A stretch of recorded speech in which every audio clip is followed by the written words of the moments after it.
I've got a Fiesta Bowl that stands out in my mind. Go for it. Miami shows up in the fatigues. Penn State with literally no offense picks them off 6 times. It's Toretta, right, Danny? That throws 6 picks? No, that was Vinny Testaverde, I believe. Testaverde. Okay. I think so, yeah. I remember watching that, when I was younger, and I mean 6 picks. It was very much like one of the first instances I think of like national media getting involved in hyping up a real college bowl game like that, right? And they refused to eat dinner at the pregame banquet thing together with Penn State, and then they were really cocky going in, and then Miami has to eat a little bit of crow because it turns out Penn State can't score, but they have a lot of future NFL guys on their defense, and they get 6 picks and end up winning that game. So that's a good one to find on YouTube if you're done watching us on YouTube for the day. Mine are mostly recent. Go ahead, Tom. My favorite, I've got a lot of Rose Bowl ones. Obviously, the Rose Bowl's always been my favorite game, but just in recent years, I feel like the back-to-back seasons with the Oklahoma-Georgia playoff semi that went to overtime, and then the year before that, the USC Penn State 52-49 game was fantastic. There's tons of great Rose Bowls that I love, though. My favorite Orange Bowl might be a bit off the radar, and I know it's not going to be popular on this podcast, but the reason it's my favorite is because I was at, a friend's house for a New Year's Day party kind of deal. And we were getting ready to watch the game. And a friend of mine was a big Florida State fan. And he didn't go to Florida State, wasn't from Florida, just became a big Florida State fan, a kid from suburban Chicago somehow. And they were playing Oklahoma in the BCS championship game. And Oklahoma was a huge underdog. And I was like, I'll take Oklahoma and the points. And it was $100, which at the time for us being college kids was a lot. Oklahoma 13, Florida State 2. That game sucked. I mean, this sets off debates still of if you are hired away, should you coach as a coordinator in a bowl game? Because this is the game that Mark Richt had been hired. He stayed on to call the plays. And I mean, look, that was a good Oklahoma defense. And John Blake had done a really nice job recruiting that roster that Bob Stoops took over. But I mean, there was something wrong with that offense that day, right? Like, Danny, I'm not crazy here. That was Oklahoma deserved to win based on how Florida State played, but also FSU kind of beat themselves a little bit that game with 2 points with the Heisman winner. I went to the game. I was there in person. It was gross. It was pretty bad. And Mark Richt's my guy. I always wonder, like, if I was a coach, like the head coach, my coordinator was leaving, I think me personally, I would say, good luck. Go ahead. Like, you go all in on that. Now, we've seen it work other ways too. We've seen coaches stay on and win national championships and then go, so we've seen it work both ways. That would be my personality. But that one definitely stung a little bit. That one was it was just a horrible performance from Florida State. For my bowl, the Rose Bowl, I think, the granddaddy of them all, gets a lot of attention. I'm a little bit partial to the Orange Bowl. Played in 3 of them, went to it a bunch, even to some regular season games, to Dolphins games.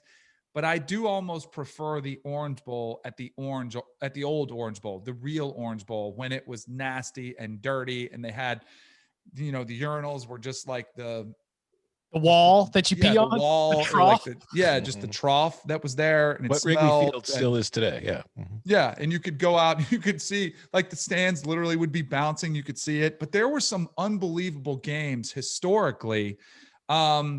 Miami, when it won the national championship in '84, after a failed 2-point conversion by Nebraska, there was Coach Bowden's first national championship game, which I was a part of in '93.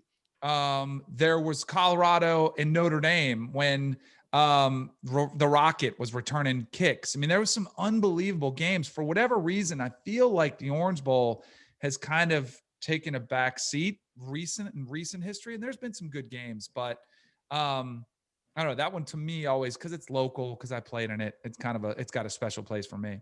So the Fiesta Bowl, Boise State, Oklahoma. Mm-hmm. It's sort of, iconic for a lot of different ways also. And, in the BCS era, we've got the weird, like, it's the BCS national championship game, but it also is the bowl game. But Auburn over Oregon was a Fiesta Bowl game. The CAM championship, Michael Dyer, was he down? I'm kind of on the other side of it where I look at those Sugar Bowls and I just, from LSU not being able to cross midfield, there's a lot of, LSU winning the national championship in New Orleans just a year ago, but I actually threw Florida State, Virginia Tech on there just because, that Peter Warwick, Michael Vick, if it was a high scoring game, like even as Vick, like he provided enough of a spark that even though it never looked like Florida State was going to lose, you weren't quite ready to put that game to bed yet. So that was my favorite Sugar Bowl.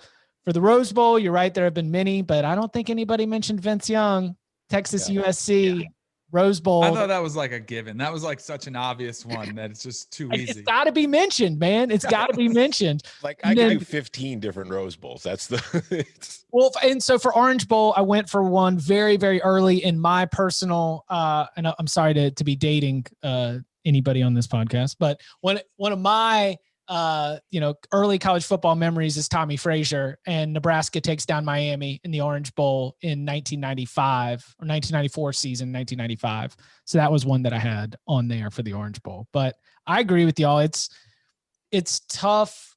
Like that's where I would like a +1 model. That's where I would be fine if we just went back to the AP voters, because then I think each of the bowl games, if you do like the pomp and circumstance around it, then it at least is maintained in some way, right? Yeah. And for my Sugar Bowl picks, there was a 3-year stretch that I really enjoyed just for kind of trollish laughing at people reasons.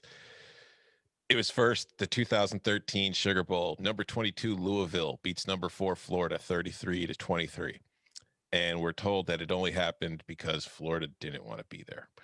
The next year, number 10 Oklahoma beats number 3 Alabama 45-31. And again, we're told by SEC fans it's because Alabama didn't want to be there. The next year, January 1st, 2015, the very first year of the college football playoff, number 4 Ohio State, the team that shouldn't have been in the playoff, beats number 1 Alabama 42-35. And we weren't able to be told that it wasn't because Alabama didn't want to be there. So watching top 5 SEC teams lose 3 straight Sugar Bowls to much lower ranked teams from the Big 12, the ACC, and the Big 10 in consecutive years, just during the height of the SEC being the best conference in football by a wide margin, it was just a nice counterweight for those 3 seasons. So it's like if you weren't an SEC fan, at least you could go to those games. Also, can we point out that like Danny was somewhat right back in 2015 or 2014 to be picking it like, is the SEC really this good? Like Mississippi State, Ole Miss, like I think like Saban getting that Bama team with that quarterback play to the playoff at all was one of his best coaching jobs. Like I don't think the SEC was actually that great that year, right? It had some. I don't know. Like I agree with you, but I think we've had some Sugar Bowls that really weren't that great kind of in the mid 2000s. And it was for large part because of how the SEC was winning games. It was like all defense or occasionally, blowouts. There were a lot of really good Sugar Bowls in the 90s. I mean, a whole lot, like at Alabama, Miami, where George Teague strips, Teague takes the ball. It's that famous call. I forgot who is it. Ronnie, not Ronnie Thomas, the guy that he stripped the ball from in the Sugar Bowl for Bama against Miami. But like Florida State, Florida, they played 2 out of 3 years. One of those went Florida State's ways. The other one probably should not have been played. Lamar Thomas. There we go. Yeah, I mean there were some really good games there in the 90s. I think it kind of flipped because of the style of play that was happening. I think the drunkest Sugar Bowl I was ever at was definitely 2002 when LSU beat Illinois 47-34. That's 2002, Tom, in New Orleans. Kirk Kittner? Yep. Okay. Ron Turner. Yep. The soberest I've ever been in New Orleans for Sugar Bowl was 2012 when Michigan beat Virginia Tech 23-20. But of course, I was there for work. Right. I thought that was just because you were hanging out with Michigan fans. Oh yeah, I travel with Michigan fans everywhere they go.